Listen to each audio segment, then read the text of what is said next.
Ouais, salut les mecs. Je m'appelle Cyril Esquirol. Je suis pilote d'enduro.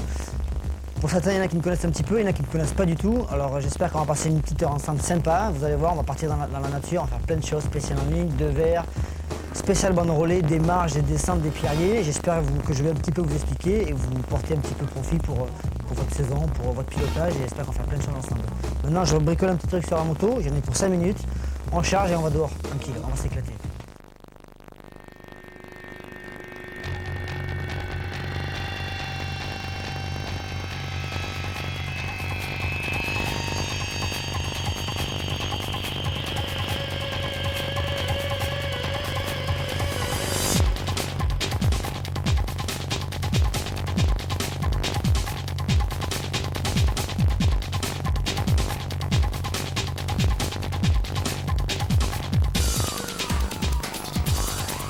Cyril Esquirol, si vous ne connaissez pas, c'est 4 victoires à la Gilles Lallet Classique, 2 titres de vice-champion du monde d'enduro et une collection de titres de champion de France, que ce soit en 125, en 4 temps ou au classement scratch. Autrement dit, c'était le pilote rêvé pour vous expliquer les secrets du franchissement ou de la spéciale chronométrée. Soyez attentifs, ça va endurer.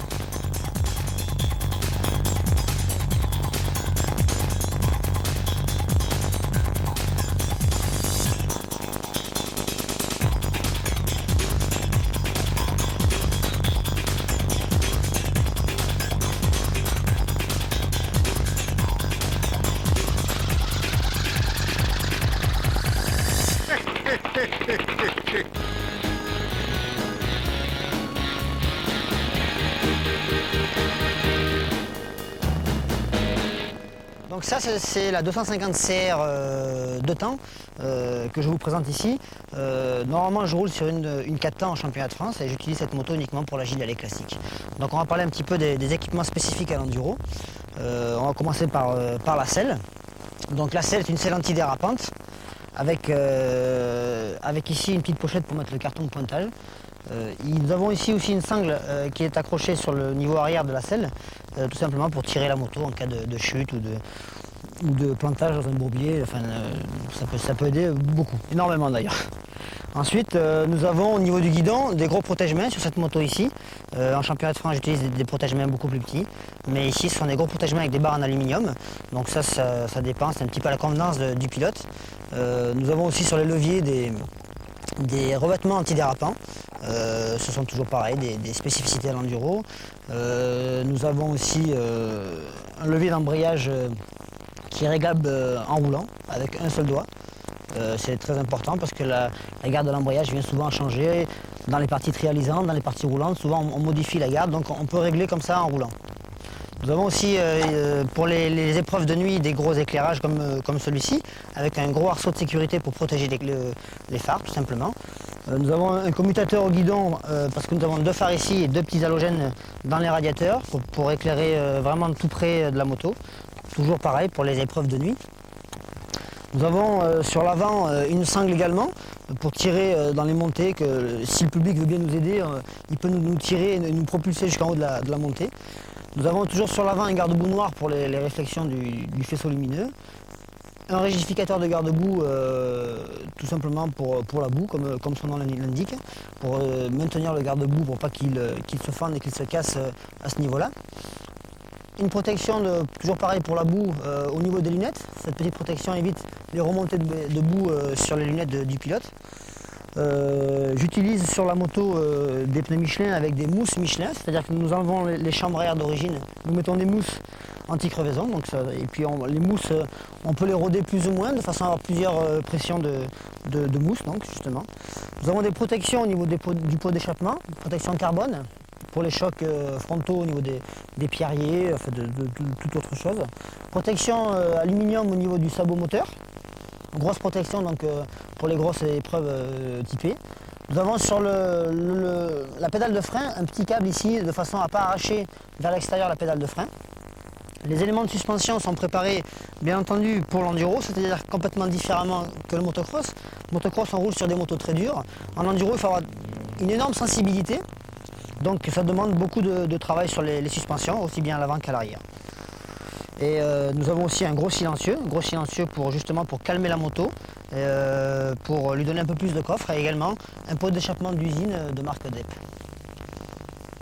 Et maintenant, nous allons passer à l'équipement du pilote.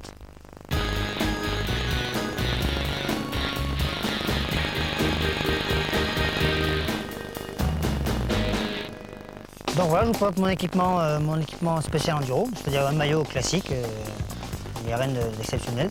Par contre, une paire de lunettes, c'est très important la paire de lunettes parce qu'en enduro, on utilise surtout des écrans doubles anti-buée, tout simplement donc pour la buée, comme son nom l'indique, parce que partie trialisante, beaucoup moins de ventilation dans les parties trialisantes, c'est très très lent, on transpire beaucoup, donc c'est très important de choisir une bonne lunette. La veste, alors la veste c'est pareil, manche amovible tout simplement parce qu'il y a des épreuves spéciales chronométrées en enduro, donc l'enduro dure 8 heures, une veste assez étanche, assez costaud, avec des manches amovibles, ce qui permet de respirer un petit peu. On a une poche derrière pour pouvoir mettre les manches et multi-poches devant pour pouvoir ranger plein de choses si on veut. Pantalon, donc pantalon classique enduro, cross, c'est rien d'extraordinaire. Par contre la paire de gants, ça c'est très important. Choisir une bonne paire de gants avec des renforts en cas de chute. Des renforts surtout au niveau de la paume de la main, parce que l'enduro, toujours pareil, 8 heures de moto, donc risque d'ampoule. Pas les choisir trop grands dès le départ, parce que ça se fait un petit peu. Le casque, moi je prends toujours un casque intégral, tout simplement, parce que la sécurité, la mâchoire, c'est beaucoup plus important. Ça m'arrive de temps en temps de rouler avec un casque jet, mais c'est très très rare. Depuis quelques années, j'utilise uniquement des casques intégrales comme celui-ci. Et au niveau de la taille, toujours pareil, pensez à ce que la mousse se tasse un petit peu avec le temps. Donc prendre une mousse, un casque légèrement serré au départ, il va automatiquement lâcher par la suite. Donc ici une paire de genouillères classique pour moi, tout simplement parce que j'ai pas de problème de genou, mais je conseille par contre à ceux qui ont quelques petits problèmes de ligaments de prendre des attelles plutôt que des genouillères qui consolident un petit peu plus leurs genoux fragiles.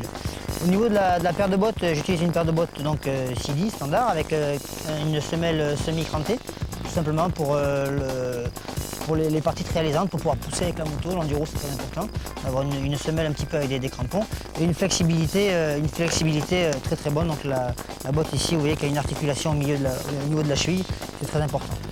J'utilise aussi un cycliste en enduro tout simplement parce que l'enduro dure 8 heures et au niveau des échauffements, on est beaucoup plus à l'aise avec un cycliste. Au niveau de la protection pare-pierre, j'utilise un pare-pierre comme celui-ci, donc au niveau du dos, au niveau du thorax et au niveau des épaules. Et puis la chose très importante, c'est la sacoche banane à Cerbis. Tout simplement, c'est la trousse de survie, je dirais, parce que dedans on met les petits outils, la clé à bougie, la tâche rapide qui va nous faire rallier l'arrivée.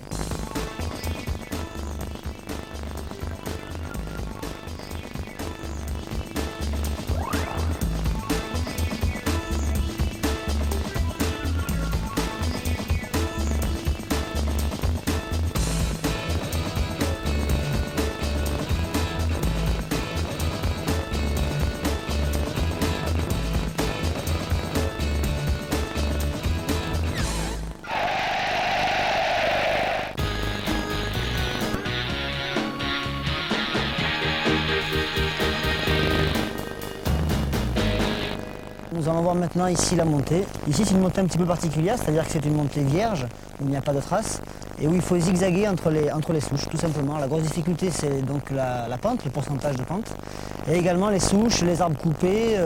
On rencontre souvent ça sur les championnats de France d'enduro, et ça amplifie un petit peu la difficulté.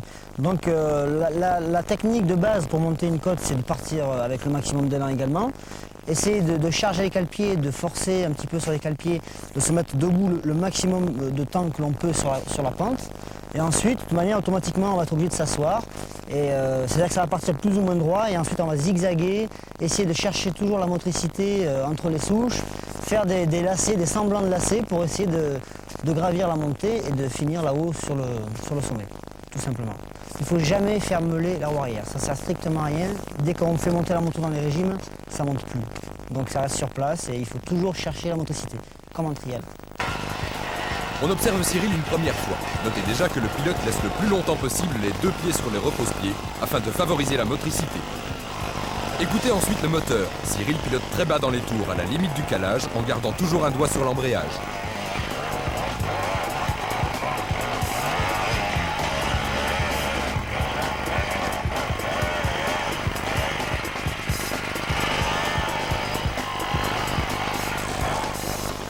Si la montée est rectiligne, on peut jouer sur l'élan, mais ce n'est pas le cas ici. Et le pilote est en perpétuelle recherche de la bonne trajectoire et de l'adhérence. Observez ensuite le travail du corps sur la moto. Jambes légèrement fléchies, le buste se déhanche pour préserver l'équilibre. Si la situation devient critique, toujours sauter en amont de la moto et faire cirer l'embrayage pour ne pas redescendre. Ensuite, tirez des bords pour ne pas attaquer la pente de front.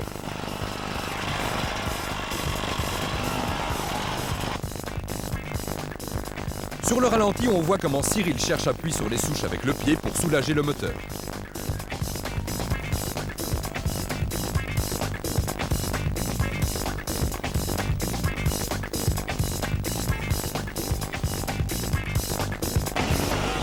Remarquons une dernière fois comment le pilote tente de ramener au plus vite le pied sur le repose-pied pour favoriser l'adhérence.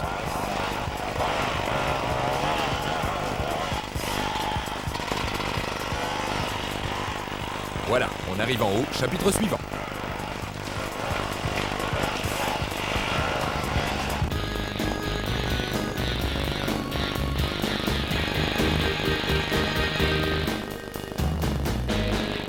Et nous voici dans le Pierrier, donc le fameux Pierrier que tous les enduristes redoutent.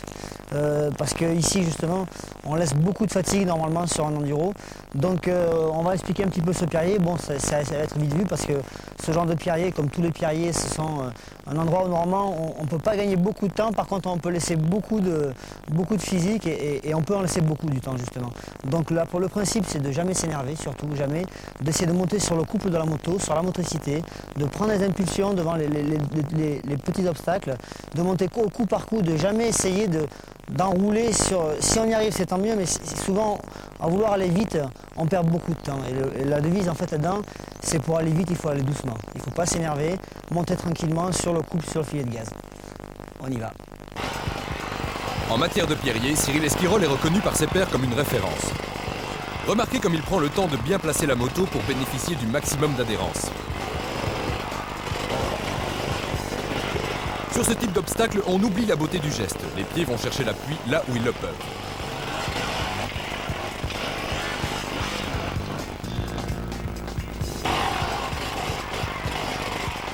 Dans ce tronçon, Cyril se retrouvera en léger déséquilibre.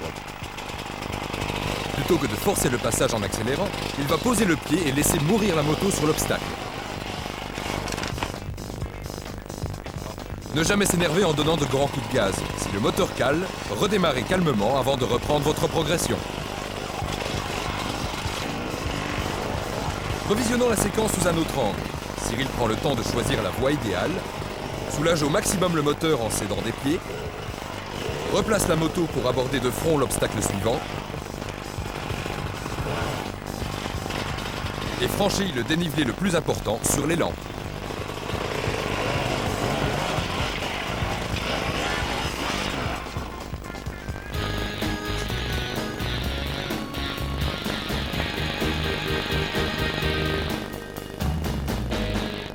Nous sommes ici dans une descente assez pentue, donc on va expliquer plus ou moins le fonctionnement de la descente, le principe pour descendre jusqu'en bas sans vraiment trop se faire mal.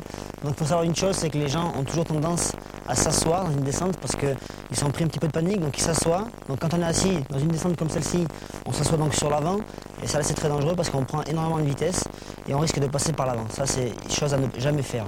Donc il faut attaquer la descente toujours en appui sur les cale-pieds, le corps en arrière, les bras tendus, donc on transfère les masses sur l'arrière de la moto, c'est très important. On arrive le plus doucement possible, on essaye de prendre le minimum de vitesse dès le départ, parce qu'ici on voit qu'il y a des pierres au départ, donc c'est très important de prendre le minimum de vitesse au départ, pour après contrôler plus ou moins l'arrivée jusqu'en bas. Vu que les masses sont transférées sur l'avant, le frein arrière dose quasiment pas et freine quasiment pas. Donc on peut même à la limite le bloquer la roue arrière et contrôler avec le frein avant. L'avantage de la descente, c'est que quoi qu'il arrive, on est certain d'arriver en bas, mais pas toujours en bon état. Bon, trêve de plaisanterie. Règle numéro 1, donc, restez debout, jambes un peu écartées, de manière à laisser vivre la moto sans se faire embarquer.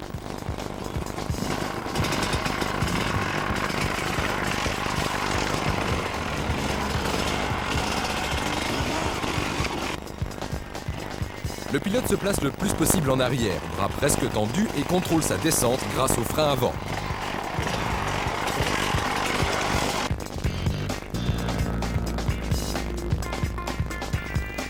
La roue arrière bloquée n'a pratiquement aucune incidence sur la vitesse. L'essentiel est de ne jamais paniquer en bloquant la roue avant ou en vous asseyant pour tenter de poser les pieds par terre. Dans un cas comme dans l'autre, c'est le salto assuré.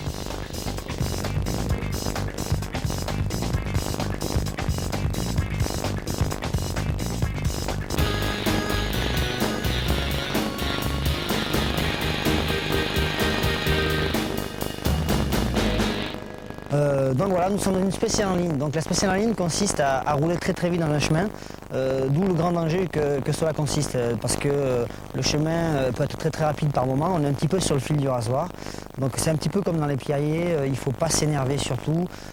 Souvent dans des genres de situations comme la spéciale en ligne par exemple, pour gagner du temps, souvent il faut savoir en perdre un petit peu, c'est-à-dire qu'il faut être très très propre. Ne jamais être en vrac et surtout faire corps avec la moto, ne jamais être perturbé par une pierre ou quoi que ce soit parce que le rythme est très élevé justement. Ça peut atteindre des fois des rapports en cinquième à fond pendant 200 mètres et on peut atteindre des vitesses de 100 km/h entre les arbres. Donc c'est très très dangereux. Donc il faut être très vigilant, les yeux grands ouverts, très concentré et être très prudent. Au-delà des règles générales énoncées par Cyril, il ne faut pas perdre de vue les principes de base du pilotage, surtout dans un virage. Plus la trajectoire est coulée, plus le passage est rapide. Ramenez dès que possible le pied intérieur sur le repose-pied pour favoriser la motricité. Le freinage, quant à lui, se négocie debout, corps en arrière et jambes légèrement fléchies. 80% du freinage passe par le frein avant. Ce n'est que lorsque le pilote entre dans la courbe qu'il s'assied sur le devant de la selle. Dans les lignes droites, adoptez dès que possible la position debout, les jambes bien serrées sur les flancs de la moto, surtout lorsque le relief devient cassant comme c'est le cas ici.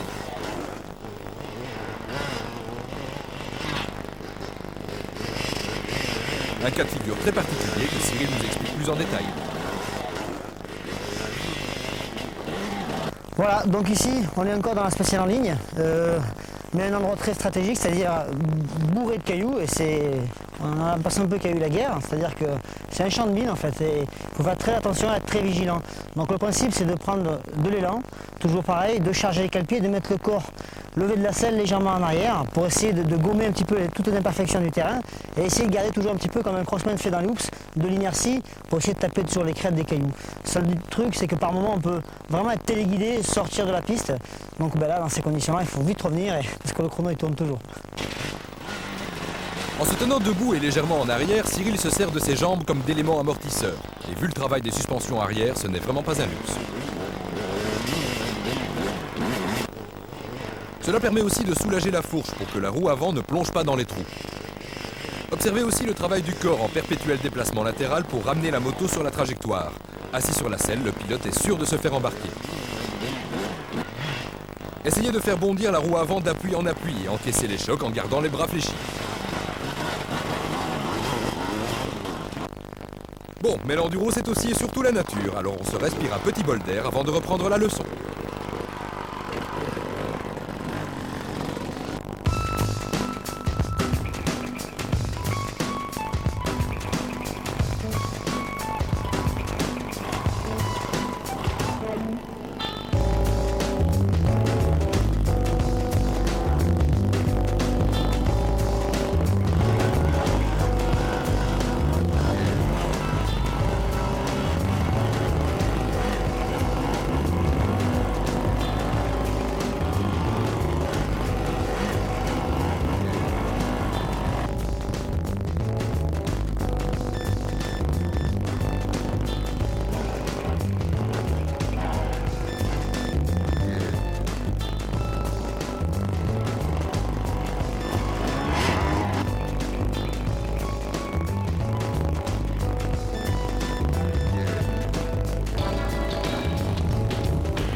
Donc ici, nous sommes dans la spéciale banderolée. Grosse différence avec la spéciale en ligne où c'est très rapide dans un chemin. Ici, nous sommes dans un champ banderolé, piqueté et le chrono, surtout le chrono. Donc on se bat contre le chrono, différence du motocross, il n'y a pas de corps à corps, on n'est pas avec les pilotes, on est tout seul. Donc on s'applique sur les trajectoires, c'est très important. On s'ouvre bien le virage, tous les virages on se les s'ouvre pour bien rentrer sur l'intérieur, c'est très important. On s'applique sur les trajectoires, des courbes bien linéaires, on ne fait pas d'angle, surtout dans les virages, pas de grand coup d'embrayage à la sortie d'un virage, on s'applique, on passe bien la motricité. Le regard doit se lever, dès qu'on est rentré dans le virage, on doit regarder loin de façon à aborder le virage d'après sans aucune hésitation, tout simplement. Et oui, à la grande différence du cross, on ne pense qu'à ses trajectoires, sans se soucier de fermer la porte à un adversaire potentiel ou de recouper celle des autres. Sachez aussi reconnaître une spéciale en vous concentrant sur les difficultés principales. Un saut masqué, un bourbier piégeux, un freinage en descente ou encore un virage en dévers. Un obstacle d'autant plus délicat à aborder que l'adhérence est précaire. Cyril nous en parle plus précisément.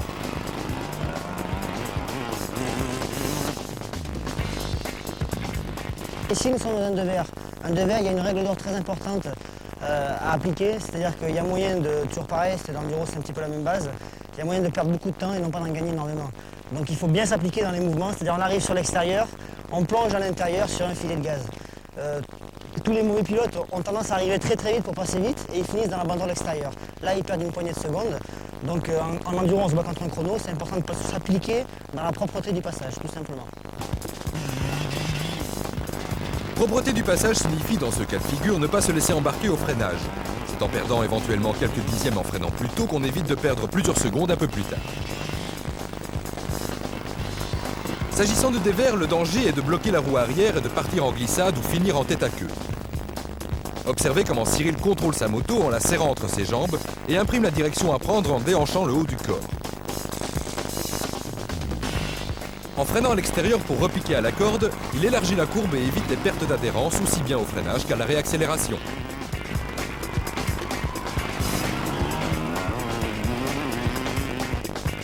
Cette dernière doit être progressive pour assurer une relance optimale. Et pour ce faire, le pilote charge dès que possible les repose-pieds en insistant sur l'extérieur pour éviter les dérobades.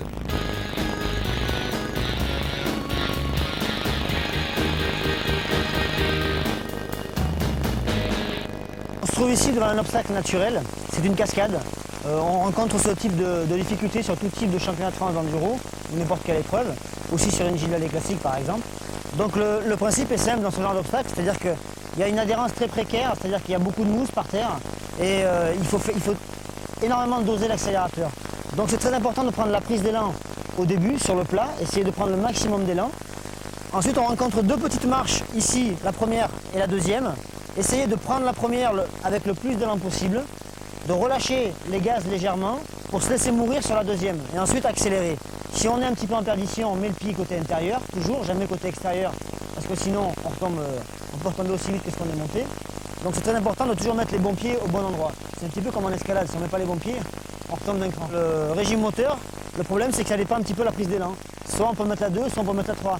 Ici je vais partir en 2, c'est quasiment sûr, et je vais finir en 2, voire peut-être mettre la première sur la dernière marche.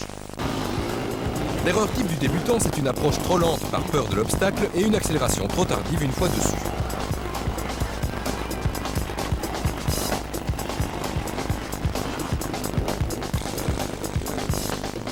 L'essentiel se joue à la prise d'élan. Le pilote est debout sur les repose-pieds pour favoriser l'adhérence et pour comprimer les suspensions en bas de la cascade. Il soulage ensuite la machine qui vient mourir au sommet de la première marche et remet doucement les gaz pour franchir la seconde en s'aidant éventuellement d'un pied.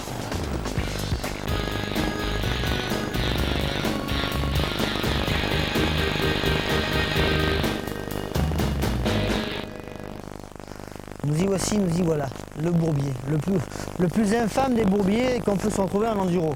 C'est-à-dire qu'ici, c'est le plus gros piège que l'on puisse retrouver sur un enduro. C'est-à-dire que c'est une rivière, une source, j'en sais rien ce que c'est, mais en tous les cas, il y a une croûte légèrement dure dessus et c'est très mou dessous. Donc le but du jeu, c'est d'essayer de rester dessus et de ne pas faire le sous-marin, tout simplement. Donc la tactique en fait de pilotage pour ce genre de situation, c'est d'essayer de prendre le maximum d'élan sur le sec, bien entendu, avant le moulard, avant le bourbier. Il faut essayer, en tous les cas, de rester sur la moto, de ne pas se faire désarçonner, parce que dans les bourbiers comme celui-ci, il y a des grosses tousses d'herbe. Ça peut nous éjecter de la moto, on appelle ça des herbes à chameau. C'est un peu un terme de rallyman, mais en enduro, ça se trouve aussi. Essayer de garder le maximum de gaz également, de ne pas mettre trop de rapport. C'est-à-dire si on roule, si on met du gaz en quatrième, le problème c'est que la roue arrière va tourner très vite et n'attrapera jamais la motricité. Donc il faut rouler au maximum en troisième, voire peut-être même la seconde, et essayer donc de rester sur ce rapport-là, deuxième, troisième maximum. Moi j'ai une tactique un petit peu spéciale, c'est-à-dire que quand la moto commence vraiment à s'enfoncer, que je suis vraiment en perdition, je saute de la moto, côté gauche ou côté droit, tout dépend un petit peu le bourbier, et je cours à côté de la moto en mettant un petit filet de gaz. C'est-à-dire que j'enlève le poids du pilote sur la moto, j'enlève la charge qu'il y a sur les cale-pieds, ça permet de laisser la moto en surface et la moto surfe un petit peu sur la boue comme ça jusqu'à la fin. Voilà un domaine où l'on ne parlera pas d'esthétique. N'essayez pas d'être beau, de toute façon vous serez repeint. Voici un premier passage sur la moto et un second en courant à côté pour essayer de ne pas la laisser s'enfoncer.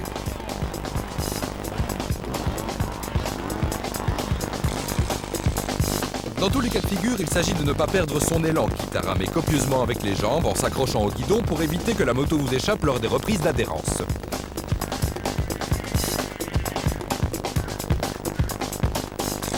En courant à côté, vous éviterez de la noyer jusqu'au guidon, mais cette technique requiert une condition physique très affûtée.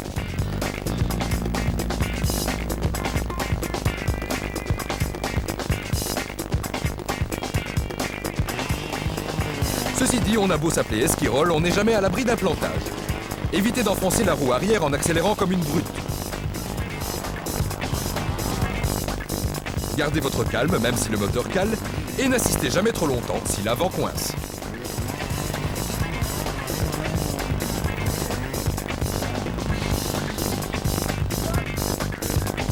Voilà la situation à ne pas faire. Enfin, c'est assez problématique dans le moulard, mais ça arrive très souvent. Donc dans cette position-là, il faut enlever les lunettes, ou tout du moins les remettre sur le casque, parce que là c'est maintenant qu'on va jardiner, comme on dit dans le jargon. Donc il faut bouger l'arrière un petit peu la moto, un petit peu comme dans le sable, dans les dunes. Dans la Ténéré, dis donc. Tu bouges un peu la moto, ensuite tu attrapes le rayon, tu la sors sur le côté. Ensuite, tu bouges un peu l'avant, tu attrapes le rayon, allez, et voilà. Et maintenant, le chrono tourne.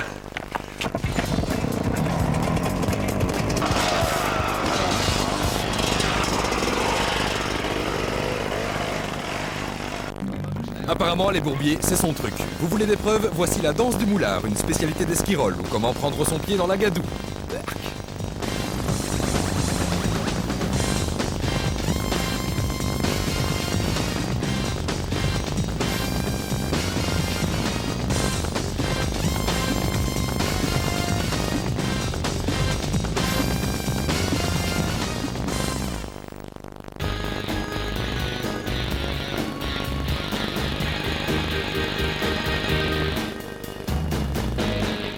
Nous sommes devant une marche. Ce genre d'obstacle, normalement on fait demi-tour quand on arrive dessus. Bon, on va imaginer qu'on n'a pas le choix et on est obligé donc de monter jusqu'au sommet. Donc le but de la marche, c'est de trouver l'impulsion, un petit peu façon trialiste. On arrive sur un filet de gaz. C'est très important de se servir des obstacles qui sont avant le principal obstacle, je dirais, la marche, pour trouver des impulsions et pour essayer de prendre des grosses impulsions, de monter et de se soulager au niveau du poids de la moto. Donc on prend un filet de gaz, on vient taper ici, donc moi pour ma part je vais monter en première, je vais taper ce petit caillou, ça va me servir d'impulsion et je vais taper, donc ensuite je tire sur l'avant, je viens taper la roue avant sur le caillou le plus haut possible et je vais taper sur la marche avec l'arrière et je vais me poser dessus. Alors là, c'est vraiment plus facile à dire qu'à faire et on vous conseille de vous entraîner en augmentant la taille de l'obstacle progressivement.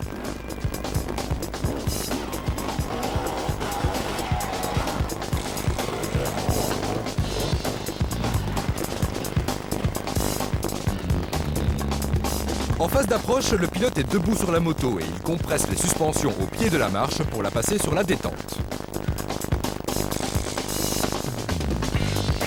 Lorsque la roue avant touche le sommet du rocher, le pilote est le plus droit possible sur la moto. Trop en arrière, ce serait la chute assurée. Une fois en l'air, il pousse le guidon vers l'avant, de sorte que lorsqu'il atterrit, son corps est en arrière de la selle. Si la moto se pose sur le sabot, rien ne sert de s'énerver sur la poignée de gaz. Attrapez l'embrayage, descendez et passez l'obstacle en soulageant l'arrière.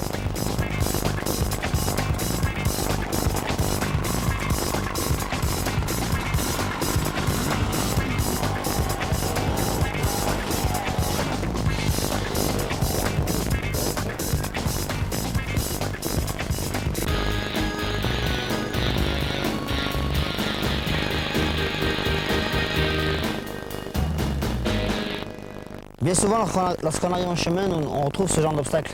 Et lorsqu'il y a une vingtaine de motos qui sont passées dessus et lorsqu'il pleut, l'obstacle devient beaucoup plus glissant et beaucoup plus difficile à passer. Donc en fait, la technique, c'est pas très compliqué. Déjà, premièrement, c'est de l'attaquer toujours perpendiculaire, parce que sinon, si on attaque de biais, la moto va se dérober sur la gauche, par exemple, et il faut à tout prix donc l'attaquer de face.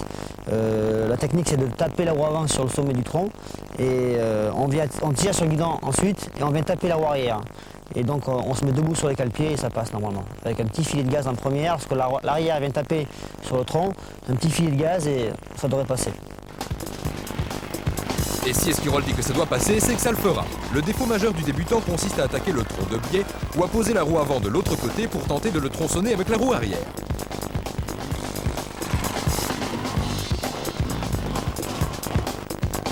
Sur le ralenti, on voit nettement le pilote donner une impulsion à la fourche pour poser la roue avant sur le tronc.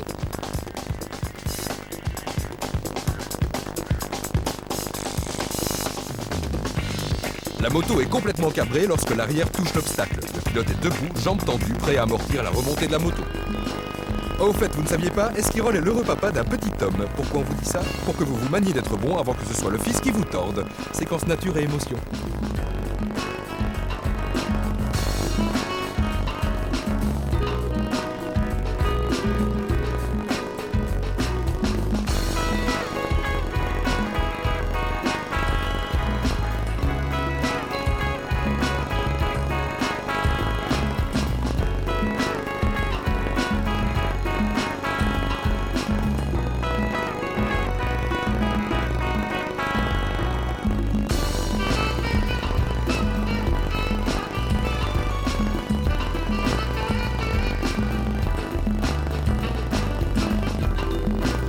Bon allez, c'est qu'on finirait par s'attendrir et à se trouver des excuses pour le laisser passer en spécial. On attaque la suite avec la préparation physique.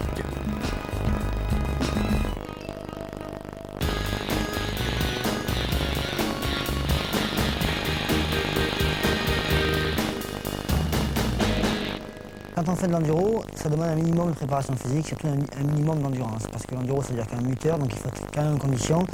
Et vous vous ferez deux fois plus plaisir quand vous avez un petit peu de condition que si vous n'en avez pas beaucoup. Parce que si vous tombez sur un enduro où il fait très beau, tout va bien. Mais si vous tombez sur un enduro où il pleut, pendant 8 heures, vous allez vraiment souffrir. Donc pour profiter un petit peu de cette discipline qui est fabuleuse, un minimum de conditions.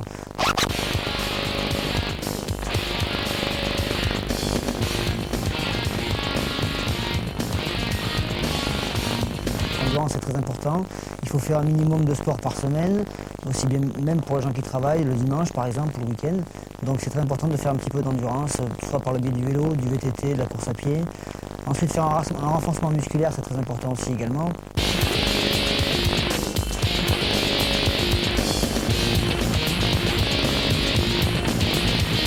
Je te pousse mec. Les mecs qui sont morts comme ça.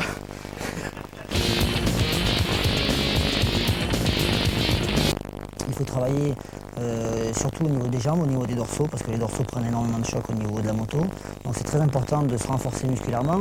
Pas trop s'attarder sur la musculation au niveau des avant-bras, au niveau des bras surtout, parce que souvent après on a tendance à tétaniser.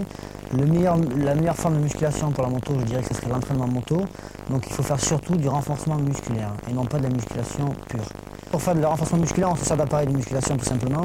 Donc il suffit simplement d'adapter les poids en fonction des capacités premièrement, de faire un test à l'effort au niveau des poids.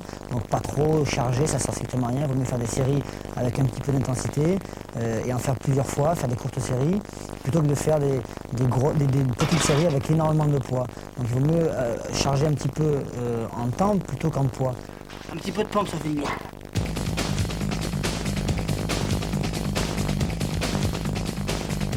Je pense qu'en termes d'alimentation, il y a toujours un moment pour tout, un moment pour faire la fête et un moment pour faire de la moto. Donc je pense que ces moments-là, il faut savoir un petit peu les cibler, les placer à leur place. Manger de tout, mais sans tomber dans l'abus, c'est bien. On peut boire de l'alcool. Je pense que le seul gros problème un petit peu pour la moto, c'est un petit peu la cigarette, dans le sens où au niveau du souffle, ça va vous bloquer un petit peu. Pendant l'effort, c'est important par contre de très bien s'alimenter. C'est très important tout simplement parce qu'on est en plein effort. On va suer énormément, l'effort physique va être très intense et très dur, pénible aussi à la fois, et avec les chaleurs, il faut savoir que quand il fait froid, on brûle 2 fois plus de calories que quand il fait chaud. Donc il faut très bien s'abreuver surtout, boire beaucoup de l'eau ou par exemple des produits qu'on peut rajouter dans l'eau. Et surtout bien s'alimenter à chaque contrôle, chaque CH. Il faut boire sans soif et manger sans faim. C'est la devise. Ok, on vous voit venir, vous vous dites que le secret de la victoire, c'est peut-être pas une vie de forçat, mais une overdose de chrono tous les jours. Eh bien non, figurez-vous que le secret d'Esquirol, c'est le plaisir, rien que le plaisir, tout le plaisir. Regardez bien, là, il est en train de s'entraîner.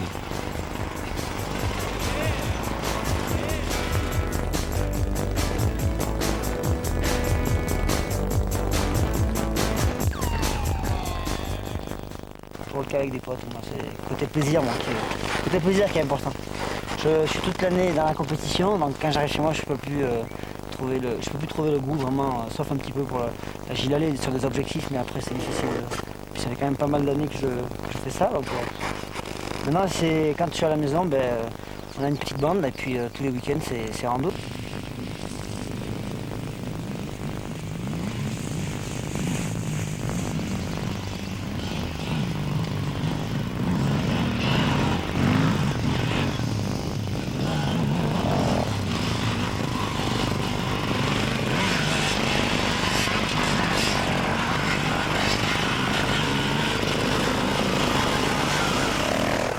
Il faut vraiment être un peu philosophe, je dirais, parce que c'est une philosophie, l'enduro, c'est un côté plaisir, un contact avec la nature, on est toujours dehors, on se sert toujours des reliefs naturels pour s'éclater, on va pas taper dans les trous, c'est complètement différent des motocourses, ça n'a rien à voir, strictement rien à voir.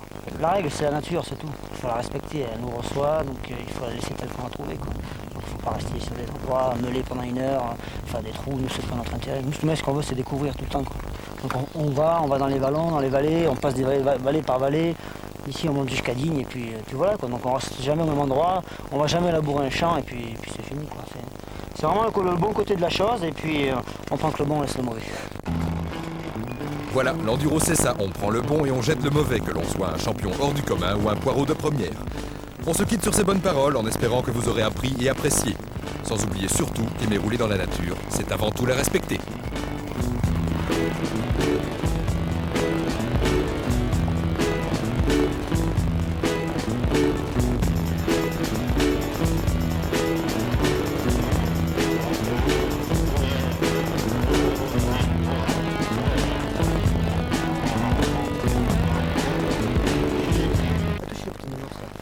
T'as vu le nounours? Touche le nounours. Ah oui. Va chercher le nounours. Va chercher le nounours.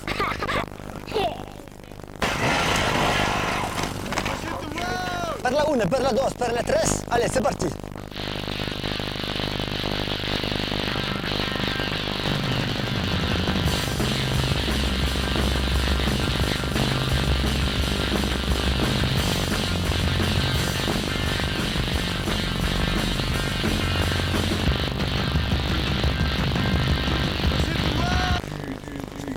Encore mieux Ouais, d'accord, j'ai compris.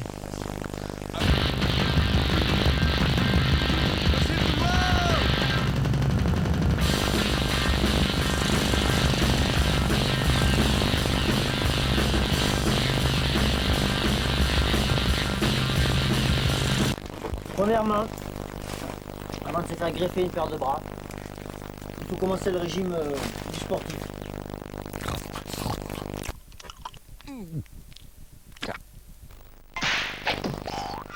La bonne baguette congelée qui va bien aussi. Et pour finir, le canon de rouge, on a dit le rouge.